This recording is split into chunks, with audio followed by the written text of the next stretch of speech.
A nona perseguição sob o governo de Aureliano em 274 d.C. Entre os principais mártires do período esteve Félix, bispo de Roma, que assumiu o cargo em 274. Foi a primeira vítima de petulância de Aureliano, tendo sido decapitado no dia 22 de dezembro no mesmo ano. Agapito, um jovem cavalheiro que vendeu sua propriedade e distribuiu o dinheiro aos pobres, foi preso por ser cristão, torturado e a seguir decapitado em Praneste, cidade que dista um dia de jornada de Roma. Estes foram os únicos mártires que constam dos registros desse reinado, o qual logo foi interrompido devido ao assassinato do imperador, orquestrado por seus próprios criados em Bizâncio. Aureliano foi sucedido por Tácito, que foi seguido por Probo, e este por Caro. Após a morte deste último, devido a uma tempestade, seus filhos Cárnio e Numeriano o sucederam. Durante todos esses reinados, a igreja teve paz. Diocleciano subiu ao trono imperial em 284 d.C. A princípio mostrou grande favor aos cristãos e em 286 associou-se a Maximiano. Alguns cristãos foram mortos antes que surgisse uma perseguição geral, entre outros a Feliciano e Primo, dois irmãos. Marcos e Marceliano eram gêmeos, nativos de Roma e de linhagem nobre. Seus pais eram pagãos, mas os tutores, a quem era atribuída a educação das crianças, os levou a serem cristãos. Sua constância sobrepujou aqueles que desejavam vê-los se tornarem pagãos. Seus pais e toda a família converteram-se à fé que antes reprovavam. Foram martirizados, sendo atados a postes e tendo os pés perfurados com cravos. Após permanecerem assim por um dia e uma noite, seu sofrimento teve fim, quando seus corpos foram golpeados com lanças. Zoe, a esposa do carcereiro que havia cuidado dos mártires mencionados, também se converteu por meio deles e foi pendurada em um madeiro, como uma fogueira de palha debaixo dela. Quando retiraram seu corpo, lançaram-no ao rio, com uma pedra atada a ele para que afundasse. Em 286, um evento memorável aconteceu. Uma legião de soldados, que consistia em 6.666 homens, era formada somente de cristãos. Chamavam-lhe Legião Tebana, pois os homens haviam sido recrutados em Tebas. Estavam alojados no Oriente até receberem ordens do imperador Maximiano para marchar às Gálias, a fim de assisti-lo no combate contra os rebeldes de Borgonha. Passaram os Alpes até chegarem à região das Gálias, sob a liderança de Maurício, Cândido e Exupérnio, seus dignos comandantes, e finalmente se reuniram com o imperador. A essa altura, Maximiano ordenou a oferta de um sacrifício do qual todo o exército deveria participar. Da mesma forma, ordenou que fizesse o juramento de lealdade, prometendo auxiliar na extirpação do cristianismo nas Gálias. Alarmados diante de tais ordens, cada um dos soldados da legião tebana se recusou a oferecer o sacrifício e a fazer o juramento exigido. A atitude enfureceu Maximiano, de tal maneira que ordenou a dizimação de toda a legião. De início, ordenou que fosse selecionado 1 a cada 10 homens para ser morto pela espada. Mesmo diante da execução da sanguinolência, ordem, os soldados remanescentes permaneceram irredutíveis, o que causou uma segunda dizimação, na qual foi morto 1 a cada 10 homens entre os que haviam restado. O segundo golpe não os impressionou mais que o primeiro. Os soldados preservaram sua coragem e seus princípios, mas, por conselho de seus oficiais, declararam lealdade ao imperador. Havia de se presumir que o feito quebrantaria o imperador, mas o efeito surtido foi contrário. Enfurecido com a perseverança e unanimidade dos soldados, ordenou que toda a legião fosse morta, comando este que foi executado pelas outras tropas, que os partiram em pedaços com suas espadas no dia 22 de setembro de 286. Alban, que deu nome à cidade de St. Albans, em Hertfordshire, foi o primeiro mártir britânico. A Grã-Bretanha havia recebido o Evangelho de Cristo por meio de Lúcio, o primeiro rei cristão, mas não sofreu a fúria da perseguição até muitos anos depois. Alban era um pagão, mas se converteu por meio de um evangelista cristão cujo nome era Anfíbalo, a quem acolheu e deu abrigo devido à religião que professava. Os inimigos de Anfíbalo, ao tomarem conhecimento do lugar onde estava escondido, dirigiram-se à casa de Alban. Quando os soldados chegaram, Alban ofereceu a si mesmo como aquele a quem procuravam, para facilitar a fuga do amigo. Ao ser descoberto o engano, o governador ordenou que Alban fosse açoitado e o sentenciou à decapitação no dia 22 de junho de 287. Assegura-nos o admirável Beda que, diante da situação, o verdugo acabou por converter-se ao cristianismo e implorou para morrer no lugar de Alban ou junto a ele. Sua súplica foi atendida e foram decapitados por um soldado que voluntariamente assumiu a tarefa de carrasco. Tais eventos aconteceram no dia 22 de junho de 287, em Verulam, atual St. Albans, em Hertfordshire, onde uma formidável igreja foi erguida em sua memória no governo de Constantino, o Grande. O edifício destruído durante as guerras saxônicas foi reconstruído por Offa, rei de Mércia, adjacente a ele. Foi edificado um monasteiro, cujas ruínas são ainda visíveis, enquanto a igreja tornou-se uma nobre estrutura gótica. Fé, uma mulher cristã de Aquitânia, França, foi assada sobre uma grelha e depois decapitada em 287.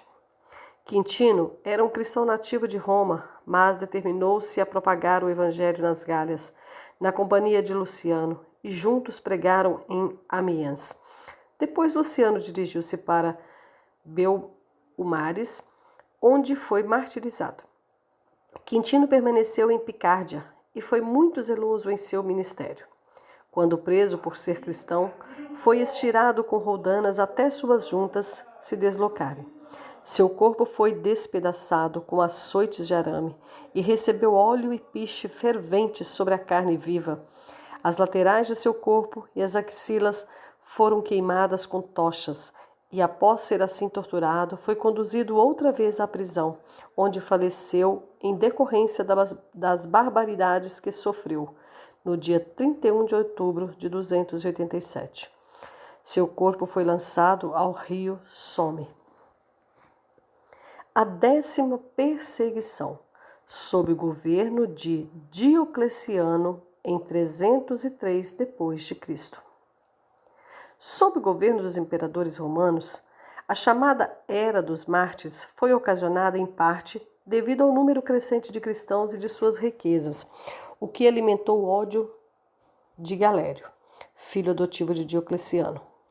Estimulado ainda por sua mãe, sua fanática pagã, nunca desistiu de persuadir o imperador a se juntar à perseguição, até que finalmente alcançou seu objetivo. O dia fatal, marcado para iniciar a sanguinolenta obra, foi 22 de fevereiro de 303, dia no qual seria celebrada a Terminália e que, como se gabavam os pagãos, poria um fim no cristianismo. No dia estipulado, a perseguição se iniciou em Nicomédia. Pela manhã, o prefeito chegou à igreja dos cristãos com um grande número de oficiais e assistentes. Diante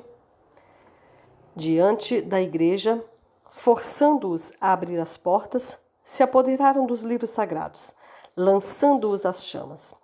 Toda a cena aconteceu na presença de Diocleciano e Galério, que, não contentes em ver queimarem os livros, derribaram a igreja até que nada restasse. O ato foi sucedido de um edito severo que ordenava a destruição de todos os livros e igrejas cristãs. Logo, sucedeu outra ordem que tornava criminosos os cristãos de todas as denominações. A publicação deste édito causou um martírio imediato, pois um corajoso cristão não somente o arrancou de onde estava posto, como também execrou o nome do imperador por sua injustiça. A provocação foi suficiente para suscitar a vingança pagã sobre o cristão, que foi preso, severamente torturado e então queimado vivo. Todos os cristãos foram presos. Galérios secretamente ordenou que ateassem fogo ao palácio imperial, para que os cristãos fossem acusados de ser os incendiários e houvesse então uma desculpa plausível para continuar a perseguição com ainda mais rigor. Iniciou-se um sacrifício generalizado, o que causou vários martírios. Não se fazia distinção de idade ou sexo. O nome cristão era tão odioso para os pagãos que todos indiscriminadamente eram acusados. Muitas casas foram incendiadas e famílias cristãs inteiras pereceram nas chamas. Outros tiveram pedras amarradas ao pescoço e, atados uns aos outros, foram lançados ao mar. A perseguição se generalizou por todas as províncias romanas, principalmente no leste. Por ter se prolongado pelo período de 10 anos, é impossível dizer ao certo quantos martírios ocorreram ou descrever as diferentes formas de execução. Cavaletes, açoites, espadas, cruzes, veneno e fome foram usados em toda parte para tirar a vida dos cristãos. Consumiu-se a imaginação para elaborar formas de tortura contra aqueles que crime algum haviam cometido, se não pensar de modo diferente dos adeptos da superstição. Uma cidade da província de Frígia, cujos habitantes eram todos cristãos, foi queimada e todos os cidadãos pereceram nas chamas. Cansados de tanto massacre, muitos governantes das províncias se manifestaram diante da corte imperial quanto à impropriedade de tal conduta. Por isso, vários foram poupados da execução, mas, embora não fossem mortos, era feito todo o possível para tornar miseráveis suas vidas, cortando-lhes as orelhas, fendendo-lhes o nariz, arrancando-lhes os olhos, deslocando-lhes os membros do corpo para torná-los inutilizáveis e queimando-lhes a carne com ferros em brasa em lugares aparentes. Falemos agora, em particular, das pessoas mais notáveis que entregaram suas vidas em martírio nessa sangrenta perseguição. Sebastião, um célebre mártir nascido em Narbona, nas Gálias, instruído nos princípios do cristianismo em Milão, tornou-se depois um oficial da guarda imperial em Roma. Permaneceu um verdadeiro cristão em meio à idolatria. Sem se deixar seduzir pelos esplendores da corte ou corromper-se pelos maus exemplos, incontaminado pela esperança de obter privilégios, ao recusar-se a aderir ao paganismo, foi levado, segundo ordens do imperador, a um campo perto da cidade, chamado Campo de Marte, e ali foi atacado com flechas. Quando alguns cristãos piedosos se achegaram ao lugar da execução para enterrar o corpo, perceberam sinais vitais nele e imediatamente o moveram para um lugar seguro. Em pouco tempo, asseguraram sua recuperação e o prepararam para um segundo martírio, pois, logo que ficou hábil para sair, colocou-se intencionalmente no caminho do imperador, quando este se dirigia a um templo e o repreendeu por seus atos cruéis e prejuízos injustificados contra o cristianismo. Tão logo Diocleciano recobrou-se do espanto, deu ordem para que Sebastião fosse preso, levado para um lugar próximo ao palácio e espancado até a morte. E para que os cristãos não tivessem acesso ao seu corpo, a fim de fazê-lo recuperar-se ou enterrá-lo, ordenou que fosse lançado ao esgoto comum. Apesar disso, uma moça cristã chamada Lucina encontrou meios de retirá-lo do esgoto e sepultá-lo nas catacumbas. Nesse tempo, após muito considerarem, os cristãos acharam ilegítimo portar armas sob o governo de um imperador pagão. Maximiliano, filho de Fábio Victor, foi o primeiro a ser decapitado após essa regulação. Vito, um siciliano de alta classe, tornou-se cristão. Quando suas virtudes aumentaram, conforme os anos vividos, sua constância serviu-lhe de suporte em todas as aflições e sua fé sobrepôs os maiores perigos. Seu pai, Ilas, um pagão, ao descobrir que o filho fora instruído segundo os princípios do cristianismo, pela ama que o criara, aplicou todos os esforços para trazê-lo outra vez ao paganismo e acabou por sacrificar o filho aos ídolos no dia 14 de junho de 303. Victor era um cristão nascido em uma boa família de Marsella, França. Passou muitas noites visitando os aflitos e amparando os fracos, piedosa obra que não podia efetuar com segurança durante o dia. Gastou sua fortuna socorrendo cristãos pobres em suas dificuldades. No entanto, foi preso em decorrência do decreto do imperador Maximiano, que deu ordem para o atarem e o arrastarem pelas ruas. Durante a execução da ordem, foi tratado com todas as formas de crueldade e indignidade pela multidão enfurecida. Permaneceu ainda inflexível, de forma que sua coragem foi vista como obstinação. Ao ser esticado sobre o cavalete, segundo as ordens dadas, voltou os olhos para o céu e orou a Deus para resistir com paciência. Após a oração, suportou as torturas com admirável coragem. Quando os verdugos se cansaram de atormentá-lo, conduziram-no ao calabouço. Enquanto confinado, converteu-se os carcereiros, chamados Alexandre, Feliciano e Longino. Ao tomar conhecimento do ocorrido, o imperador de imediato ordenou que os matassem e foram então decapitados. Victor foi outra vez colocado no cavalete, espancado sem misericórdia e novamente aprisionado. Ao ser questionado pela terceira vez quanto à sua religião, perseverou em seus princípios. Então, um pequeno altar foi trazido, diante do qual recebeu a ordem de oferecer incensos na mesma hora. Inflamado de indignação com o pedido, corajosamente moveu-se adiante e com um único pé derrubou o altar e o ídolo. A atitude enfureceu de tal forma o imperador Maximiano, presente no momento, que este ordenou que lhe amputassem o pé, com o qual golpearam o altar. Victor foi lançado em um moinho e triturado em pedaços em 303.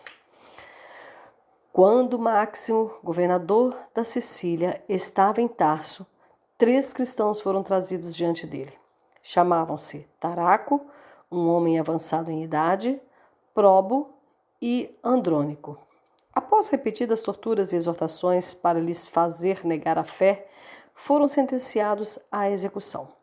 Ao serem levados para o anfiteatro, saltaram sobre eles muitas feras, mas nenhum dos animais os tocou, embora estivessem famintos. Então, o guardião lhes trouxe um grande urso que naquele mesmo dia havia destroçado 3 homens. Contudo, tanto a voraz criatura como uma feroz leoa, que também fora trazida, recusaram-se a atacar os prisioneiros. Ao perceber que as tentativas de os destruir por meio de feras eram falhas, Máximo ordenou que fossem mortos pela espada, no dia 11 de outubro de 303. Romano, nativo da Palestina, era um diácono da igreja de Cesareia, quando se iniciou a perseguição de Diocleciano. Ao ser condenado em Antioquia, por causa de sua fé, foi açoitado, colocado no cavalete, teve o corpo despedaçado com ganchos, a carne ferida com facas, a face marcada, os dentes fendidos a surras, os cabelos arrancados pela raiz. Pouco depois, veio a ordem para que fosse estrangulado, no dia 17 de novembro de 303. Susana, sobrinha de Caio, bispo de Roma, foi aprisionada pelo imperador Diocleciano para se casar com um nobre pagão, parente próximo dele. Ao recusar a honra a ela oferecida, foi decapitada por ordens do imperador. Dorotel, um importante mordomo da casa de Diocleciano, era cristão e empenhou-se muito na conversão de outros. Tinha a companhia de Gorgônio, outro cristão que pertencia ao palácio, em seus trabalhos religiosos. Foram ambos torturados e depois estrangulados. Pedro, um eunuco do imperador, era um cristão de modéstia e humildade singulares. Foi deitado sobre a grelha e assado em fogo brando até morrer. Cipriano, conhecido como Mago, para que se pudesse fazer distinção de Cipriano, o bispo de Cartago era nativo de Antioquia. Recebeu uma educação liberal desde jovem e passou a aplicar-se à astrologia, motivo que o fez viajar pelo Egito, Grécia, Índia, entre outros países, em busca de aprofundamento. Com o passar do tempo, conheceu Justina, uma jovem moça de Antioquia, cuja linhagem, beleza e virtudes conquistavam a admiração de todos que a conheciam. Um rapaz pagão pediu a Cipriano que o ajudasse a aproximar-se da bela Justina. O pedido foi aceito, mas pouco tempo depois, Cipriano se converteu, queimou seus livros de astrologia e magia, foi batizado e recebeu o ânimo do poderoso Espírito da Graça. A conversão de Cipriano surtiu grande efeito no rapaz pagão que se interessara por Justina, o qual logo abraçou o cristianismo. Durante as perseguições de Diocleciano, Cipriano e Justina foram presos por serem cristãos. Ele foi dilacerado com tenazes, ela açoitada. Após sofrerem tantos tormentos, foram ambos decapitados.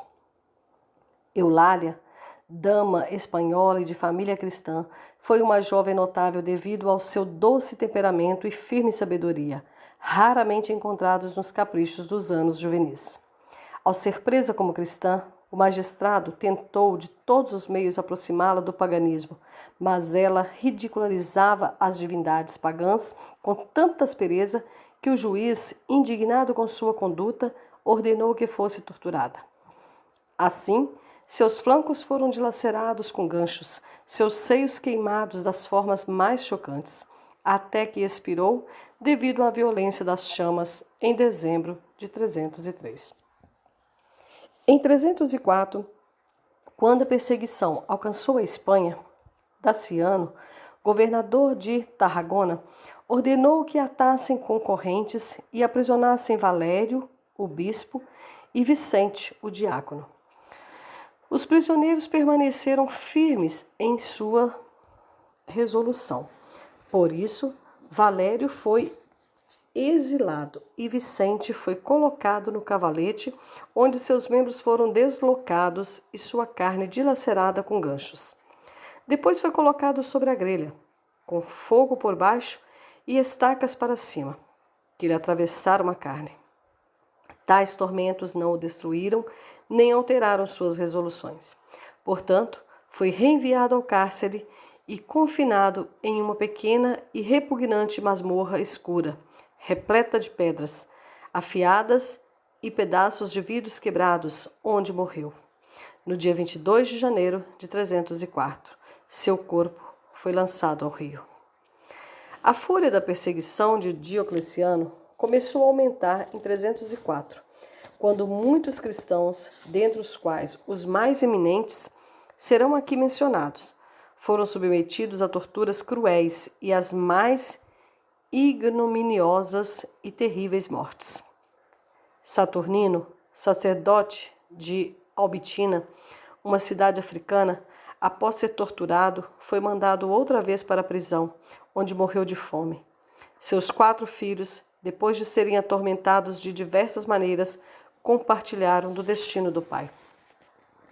Dativas, um nobre senador romano, Telico, piedoso cristão, Victória, uma jovem de família abastada, com alguns outros menos afortunados, todos eles, discípulos de Saturnino, foram torturados de maneira semelhante e morreram pelos mesmos meios.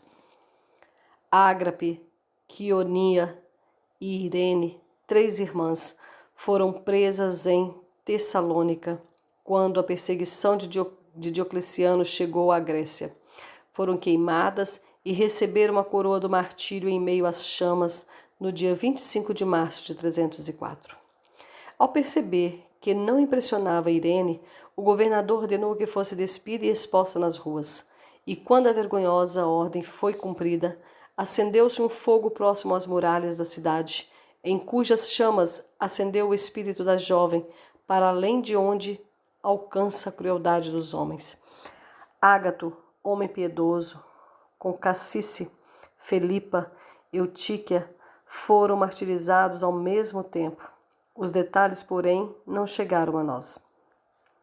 Marcelino, bispo de Roma e sucessor de Caio, ao se opor intensamente a oferecer tributos divinos a Diocleciano, sofreu o martírio por meio de uma variedade de torturas, em 324, confortando sua alma com a esperança dos gloriosos galardões que haveria de receber pelas torturas que sofrera seu corpo, até que expirou. Victório, Carpofório, Severo e Severiano eram 4 irmãos ocupantes de cargos de alta confiança e honra na cidade de Roma. Ao se manifestarem contra a adoração aos ídolos, foram presos e açoitados com azorragues ou flagelos, cujas extremidades terminavam em bolas de chumbo. A punição foi executada com tamanha crueldade que os piedosos irmãos foram martirizados devido à severidade dos ferimentos. Timóteo, um diácono da Mauritânia, e sua esposa Maura estavam unidos pelos laços do matrimônio há pouco mais de 3 semanas, quando foram separados um do outro por causa da perseguição. Ao ser preso como cristão, Timóteo foi levado diante de Ariano, governador de Tebas, que, sabendo que ele era possuidor das Santas Escrituras, ordenou que as entregasse para que fossem queimadas, ao que respondeu: tivesse eu filhos, preferiria entregá-los em sacrifício a me separar da palavra de Deus. Inflamado com a resposta, o governador ordenou que lhe fossem arrancados os olhos com ferros quentes, dizendo: ao menos os livros lhe serão inúteis, pois não mais serás capaz de lê-los. Sua paciência durante a operação fora tamanha que o governador exasperou-se ainda mais. Na tentativa de vencer a coragem de Timóteo, ordenou que fosse pendurado pelos pés, com um peso atado ao pescoço e uma mordaça na boca. Ao ver o esposo em tais condições, Maura carinhosamente lhe pediu que negasse a fé por amor a ela. Contudo, quando lhe foi tirada a mordaça, em vez de ceder às súplicas da esposa, reprovou-a duramente por seu amor enganoso e declarou sua resolução de morrer pela fé. Por consequência, Maura decidiu imitar a coragem e a fidelidade do marido, a fim de acompanhá-lo até a glória.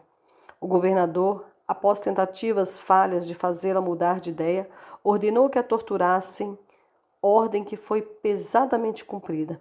Depois disso, Timóteo e Maura foram crucificados um ao lado do outro em 304. Sabino, bispo de Assise, recusando-se a fazer sacrifícios a Júpiter e afastando o ídolo de si, teve a mão cortada por ordem do governador da Toscana. Enquanto estava preso, converteu o governador e toda a sua família. Todos foram martirizados por causa da fé. Logo após o martírio, o próprio Sabino foi açoitado até a morte, em dezembro de 304. Cansado da farsa do Estado e dos negócios públicos, o imperador Diocleciano renunciou ao diadema imperial e foi sucedido por Constâncio e Galério. O primeiro tornou-se um príncipe de mais humilde e humana disposição. O segundo tornou-se igualmente memorável por sua crueldade e tirania. Os dois dividiram o império em 2 governos iguais. Galério governou no Oriente, enquanto Constâncio governou no Ocidente. Os povos em ambas as nações sentiram os efeitos das disposições dos 2 imperadores, pois os habitantes do Ocidente eram governados com mais gentileza, enquanto os que residiam no Oriente passavam por todas as misérias da opressão e das torturas. Dentre os muitos homens martirizados por ordem de Galério, enunciaremos os mais eminentes.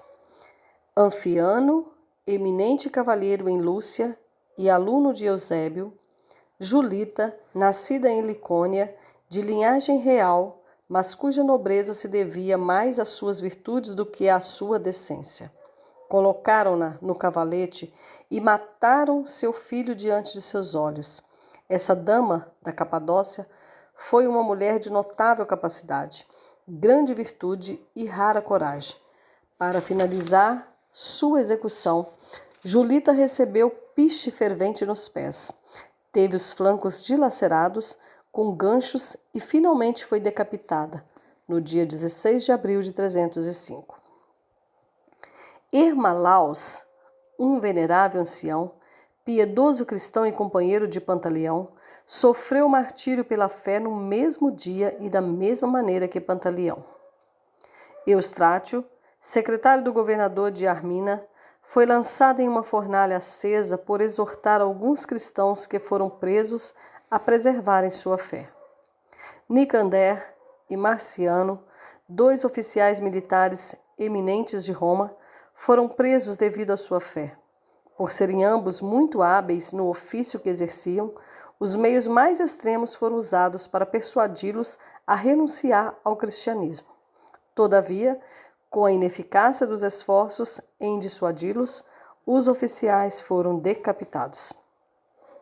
Inúmeros martírios se deram no reino de Nápoles, em particular, Januáries, bispo de Beneventur, Sósio, diácono de Micene, Próculo, outro diácono, Eutiques e Acútio, dois homens leigos, Festo, diácono, e Desidério, um professor, todos por serem cristãos, foram condenados pelo governador de Campania a serem devorados pelas feras selvagens. Os animais, porém, se recusaram a tocá-los, portanto, acabaram por ser decapitados. Quando Quirino, bispo de Cícia, foi levado diante de Matênio, o governador, ordenaram-lhe que fizesse um sacrifício a divindades pagãs, conforme previam os éditos de diversos imperadores romanos. Ao perceber a relutância de Quirino, o governador o enviou à prisão e ordenou que fosse severamente acorrentado soberbamente, convencido de que os sofrimentos do cárcere, o peso das correntes e alguns momentos de tortura o fariam voltar atrás em sua resolução. Determinado a permanecer fiel aos seus princípios, Quirino foi enviado a Amâncio, principal governador de Panônia, atual Hungria, que o acorrentou e o levou pelas principais cidades de Danúbio, expondo-o ao ridículo por todo o caminho. Ao chegar em Samaria e descobrir que Quirino não havia renunciado à sua fé, o governador ordenou que fosse lançado a um rio com uma pedra presa ao pescoço. Executada a sentença, Quirino flutuou sem rumo algum tempo e, exortando as pessoas com termos piedosos, concluiu suas admoestações com a oração: Não é novidade para ti, ó Todo-Poderoso Jesus, parar o curso dos rios ou fazer um homem andar por sobre as águas, como fizeste a teu servo Pedro. O povo teve prova do teu poder em mim. Concede-me agora entregar minha vida por amor a ti, ó meu Deus. Ao pronunciar suas últimas palavras, imediatamente afundou e morreu, em 4 de junho de 308. Seu corpo foi resgatado pouco tempo depois e enterrado junto a outros cristãos piedosos. Pânfilo, nativo de Fenícia, de importante linhagem, foi um homem de tão grande erudição que o chamaram, segundo Orígenes, foi recebido no corpo do clero de Cesareia, onde fundou uma biblioteca pública e investiu seu tempo na prática das virtudes cristãs. Copiou a maior parte das obras de Orígenes com as próprias mãos e, assistido por Eusébio, forneceu uma cópia retificada do Antigo Testamento, que havia sofrido muito com a ignorância ou negligência dos transcritores, que o antecederam. Em 307, foi preso, torturado e por fim martirizado. Marcelo, bispo de Roma, ao ser exilado por conta de sua fé, tornou-se um mártir devido às misérias que sofreu no exílio em 16 de janeiro de 310.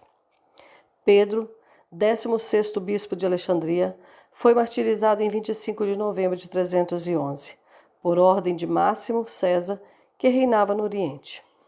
Agnes, uma donzela de apenas 13 anos de idade, foi decapitada por ser cristã, martírio que também foi imposto a Serena, a imperatriz de Diocleciano. Valentim, sacerdote, teve o mesmo destino em Roma. Erasmo, bispo, foi martirizado em Campânia. Logo após tais eventos, a perseguição se abrandou nas regiões centrais do Império, bem como no Ocidente. Então a providência começou a manifestar vingança contra os perseguidores. Maximiano se empenhou em corromper a filha Fausta para que assassinasse Constantino, seu marido. Ela, por sua vez, contou-lhe as intenções. Constantino, então, forçou Maximiano a escolher a própria morte.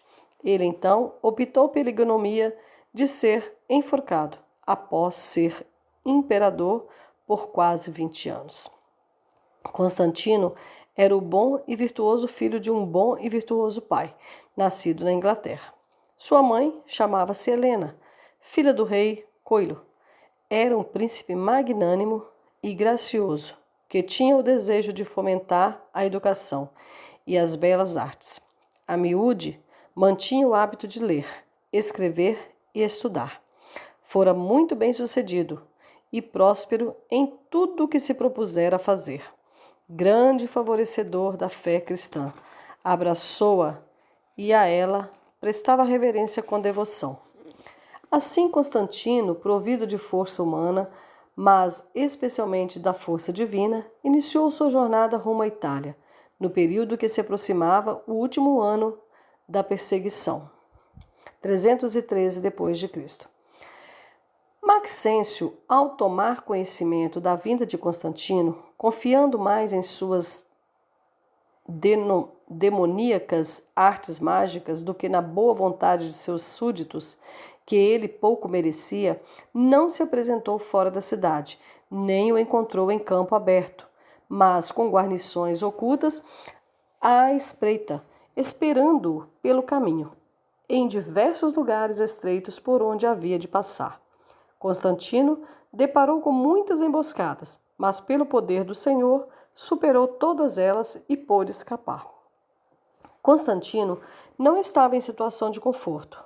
Antes encontrava-se cheio de temor e preocupação ao aproximar-se de Roma, devido aos encantamentos e feitiços de Maxêncio, com os quais vencera Severo, enviado contra ele por Galério.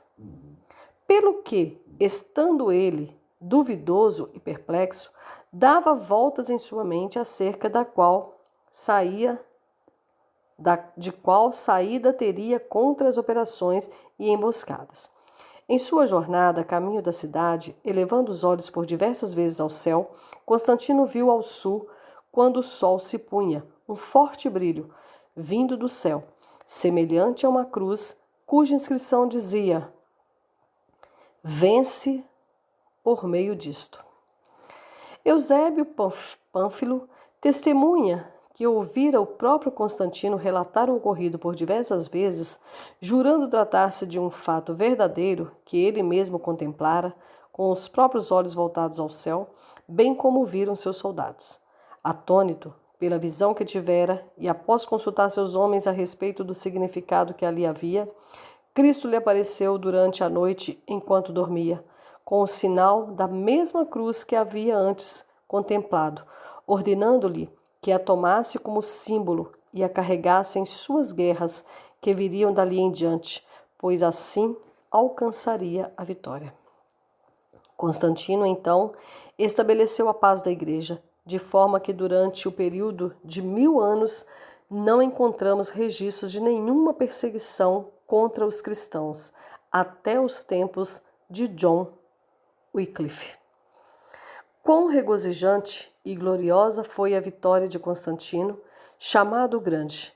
Com alegria e satisfação pelo acontecimento, os cidadãos que haviam mandado buscar o conduziram triunfantes pela cidade de Roma, onde foi recebido com honras e celebrado por 7 dias a fio. Além disso, erigiram no mercado uma estátua com sua imagem, segurando na mão direita o sinal de uma cruz, cuja inscrição dizia: com este símbolo de saudação, o verdadeiro sinal de fortaleza, resgatei e libertei nossa cidade do jugo do tirano. Concluiremos nosso relato acerca da 10ª e última perseguição geral com a morte de São Jorge, o padroeiro da Inglaterra. Nasceu na Capadócia, de pais cristãos. Ao ter dado prova de sua coragem, foi promovido no exército pelo imperador Diocleciano. Durante a perseguição, São Jorge abdicou de seu cargo. Dirigiu-se ousadamente à casa do Senado e declarou ser um cristão, aproveitando a ocasião para também protestar contra o paganismo e apontar o absurdo em adorar ídolos. O ato provocou o Senado de tal maneira que ordenaram que fosse torturado. Foi, portanto, arrastado pelas ruas e decapitado no dia seguinte.